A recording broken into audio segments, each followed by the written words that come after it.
This is a story of Louis Pasteur. It's from the Value series books, Believing in Yourself.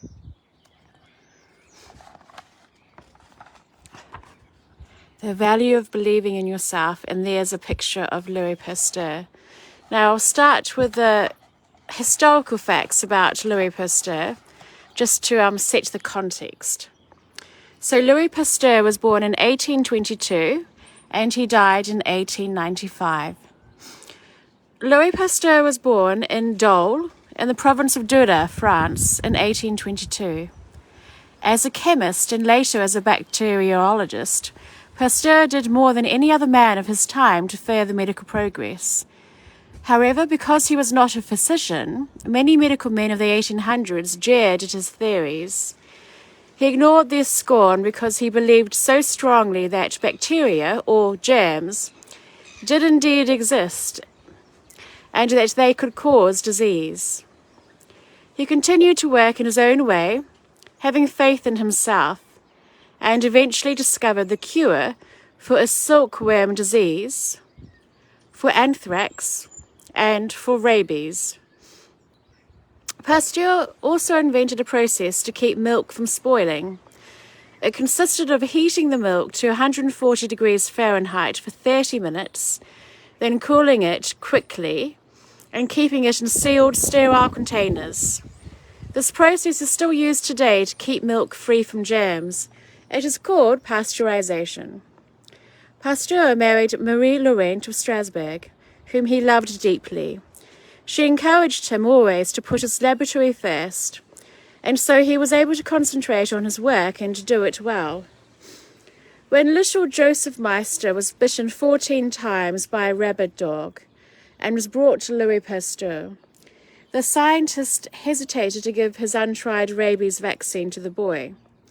He did so only after 2 physicians pointed out that the boy would surely die without the vaccine, and that Pasteur just might have the answer. Pasteur did have the answer, of course, and he saved Joseph Meister's life. Meister later became a gatekeeper at the Pasteur Institute. He stayed there loyal to Louis Pasteur for the rest of his life. While Pasteur certainly believed in himself, he remained a quiet and humble man until his death in 1895. In his later years, he was always a little amazed and amused by the fuss that people made over him. Once he accepted an invitation to attend an international medical meeting in London, and when he arrived, a steward asked him to come to the front of the assembly hall. Pasteur walked forward, and the members rose to their feet and applauded. Pasteur seemed somewhat disappointed. "The Prince of Wales must be arriving," he said. "I wish we had arrived earlier so that we might gain a better view of him." But the chairman of the group only held out his hand to Pasteur. "No," he said, "it is you. It is you they are cheering."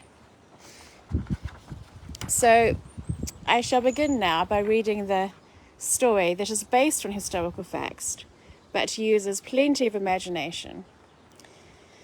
Once upon a time, in a far-off France, there lived a man named Louis Pasteur.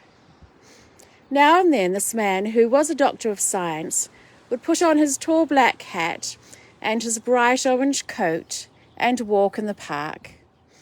"I believe I can. I can. I believe I can," he would say to himself as he went along. What do you think it was that Louis Pasteur believed he could do? It was something important. So important that Louis Pasteur didn't even notice the other people in the park. "I must find the invisible enemy," he said. "I must find the rabies germs that hide inside people and make them sick, so sick that they die. Once I find that invisible enemy, I'll think of a way to kill it, and then sick people will be well again." Louis Pasteur sat on a bench and thought about that invisible enemy. "I just know I can do it," he said. "What a silly man," said some children who happened to be nearby. If an enemy is invisible, that means no one can see it, and if no one can see it, no one can find it. Louis Pasteur pretended that he didn't hear those nosy children. He hurried to his laboratory on Elm Street in Paris, where he worked every day. Some of the children followed him. So did some grown-ups who wanted to know what he was doing. They peeped through the laboratory window. "You'll never do it," they shouted.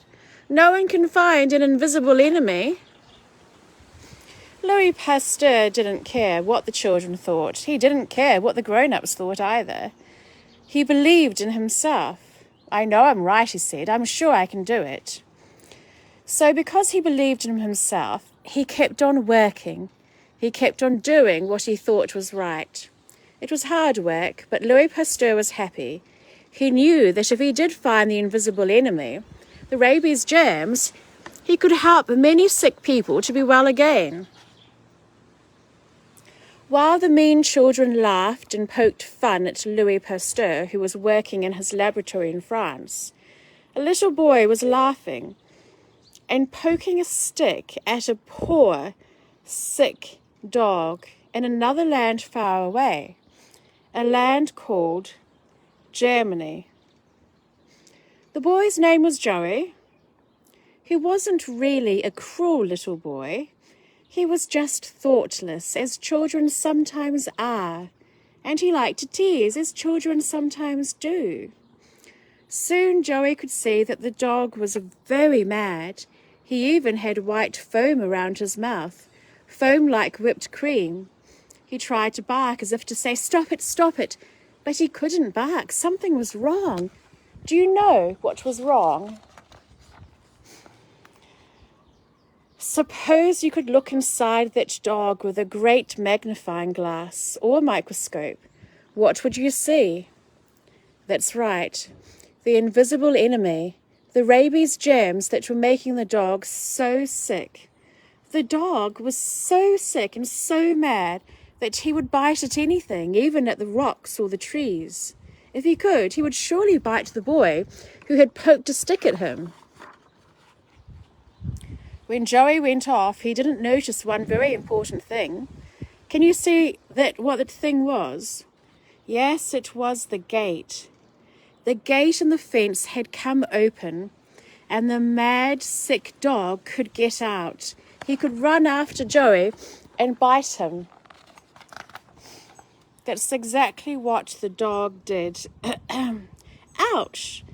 "Ouch!" cried Joey as a mad, sick dog bit him on the arms and the legs. And then it happened. The invisible enemy, the rabies germs that were hiding in the dog, travelled from the dog's foaming mouth into the little boy.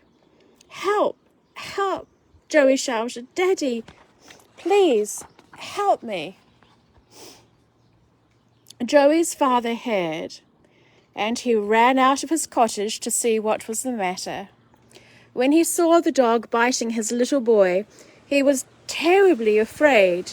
Yes, he was a big, strong man, but he was afraid. Sometimes even daddies are afraid. But Joey's father was brave. He ran toward the dog. "Get away! Get away!" he shouted at the dog. He waved his arms and stamped his feet, and the dog ran off. Joey's father chased the dog back through the gate. When the dog was safely behind the fence, Joey's father carefully closed the gate, but the damage had already been done. The little boy was lying on the ground, crying and bleeding. He had been bitten 14 times. "I'm afraid my boy is going to be very sick," said Joey's father to himself.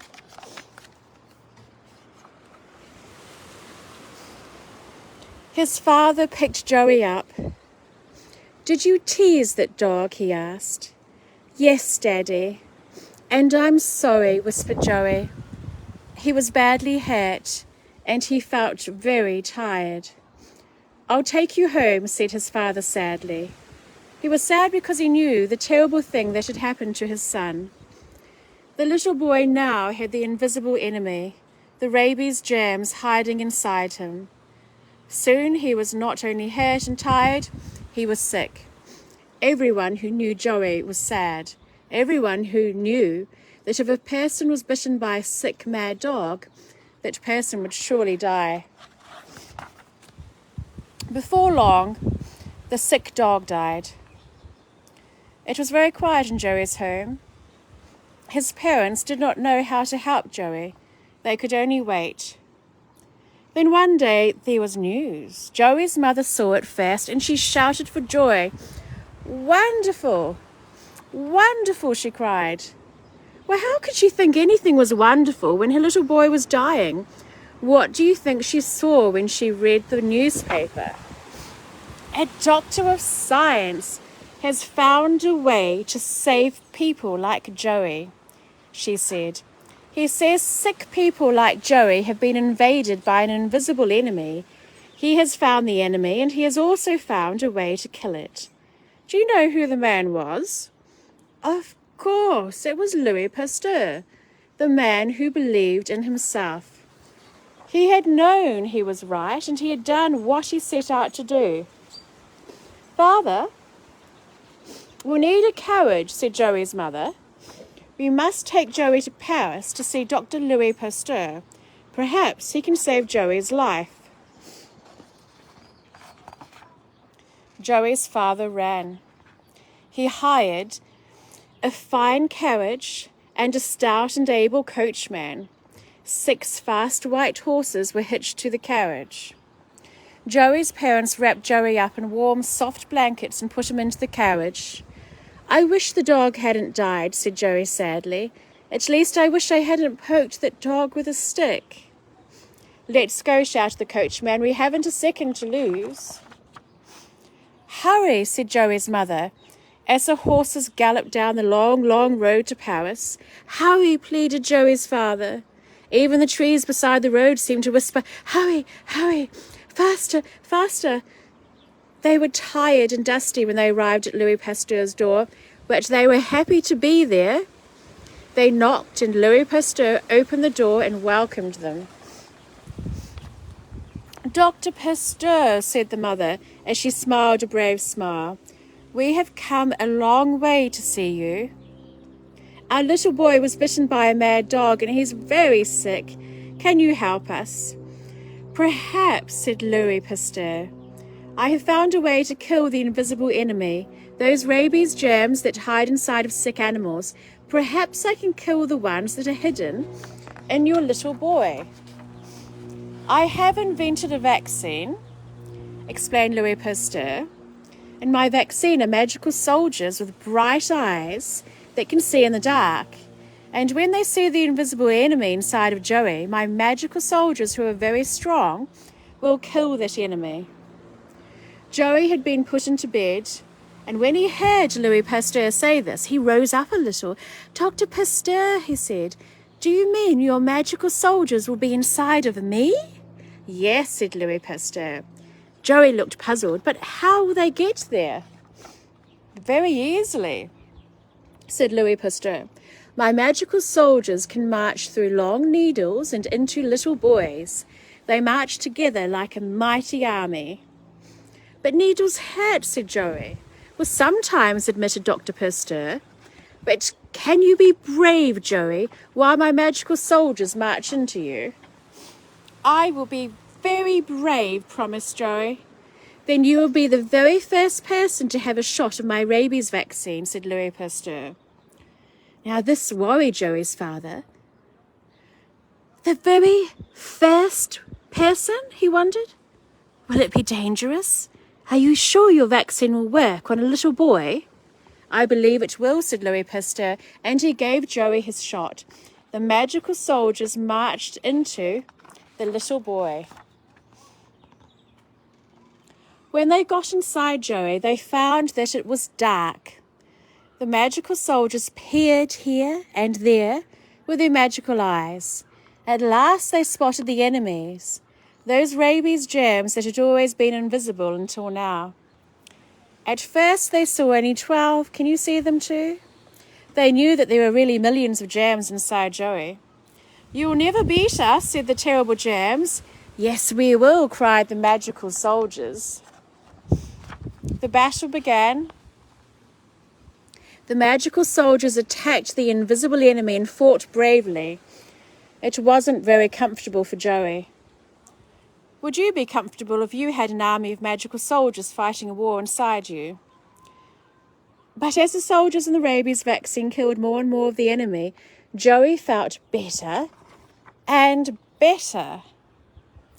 When the last of the enemy had been beaten, Joey felt well, so well that he jumped out of bed and danced around in a circle with his mother, his father, and of course with Dr. Louis Pasteur, who felt as much like dancing as any of them. Hurrah! Hurrah! They all shouted. Then Joey thanked Louis Pasteur and rode back home to Germany in the carriage with his mother and father. In Joey's village, the people lined the streets. They laughed and waved to Joey. Everyone was so happy that he was alive. Even the yellow sun in the sky seemed happy. Above the rooftops, the village bells rang out a joyful tune. They seemed to be singing, "Safe, safe, now. Everyone is safe. No one has to die of rabies." Meanwhile, back in France, where he lived and worked, many people now wanted to talk to Dr. Pasteur. "Dr. Pasteur," said some of the children, "we think you are wonderful. You found the cure for rabies." "Yes, I did," smiled Dr. Pasteur, "and I'm very happy. But do you know what made me feel so good while I was trying to find the cure?" "When I was working in my laboratory," Dr. Pasteur said, "I enjoyed the times when I believed in myself. In those days, I didn't always succeed, but even if I didn't, it always felt good to believe that I could." As you can see, our story ends happily. And now perhaps you might like to think about yourself. Of course, what you may decide to do in your own life may be very different indeed. But whatever you choose for yourself, let's hope it will make you happier. Just like our good friend Louis Pasteur. The end.